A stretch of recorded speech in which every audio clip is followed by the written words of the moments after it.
হয় এভৰিৱান, মোৰ ডেইলি দিনটো আৰম্ভ হয় ব্যস্ততাৰ মাজেৰে। এইফালে ল'ৰাক স্কুলত পঠিয়াই দিলোঁ আৰু মানুহজনে লৈ আহিছে নদীৰ সৰু সৰু মাছ। বহুত দিন পিছত খাম নদীৰ সৰু সৰু মাছ। আৰু এইফালে লগত লৈ আহিছে ৰঙালাওৰ আগ আৰু ফুল। মই এই কামখিনি কৰি মই ধুনীয়াকৈ গা ধুই আহি গ'লোঁ। আৰু এতিয়া একো কাম নাই, ল'ৰা স্কুলৰ পৰা অহাৰ পিছতহে কাম আৰম্ভ হ'ব। আৰু এতিয়া মই খাই আছোঁ গোলাপ জামুন, মই নিজে বনাইছিলোঁ। এইফালে ঘৰত মানুহজনো নাই, ল'ৰাও নাই, মই অকলে অকলে আছোঁ। কাম যিমান আছিলে চব কৰি মেলি এতিয়া একেবাৰে ফ্ৰী হৈ গ'লোঁ। আৰু এতিয়া মই আপোনালোকক দেখুৱাইছোঁ, মই কেইদিনমান আগতে আনিছিলোঁ ইনডোৰ প্লেন এটা। ইয়াত দুটামান পুলি ওলাইছে ইমান ধুনীয়াকৈ, আৰু গছজোপা বহুতেই ভাল লাগে।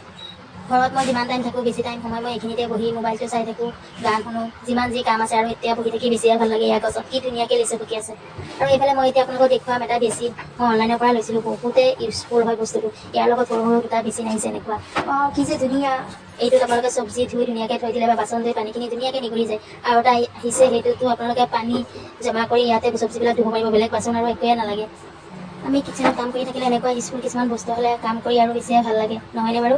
সেইটো কাৰণে মোৰ পেচেণ্টটো ইমান ধুনীয়া, বেলেগ বাচন একো দৰকাৰ নাই। যি মন যায় চব্জি চব মই ইয়াতে ধুই মেলি ধুনীয়াকৈ কামবিলাক কৰিব পাৰোঁ।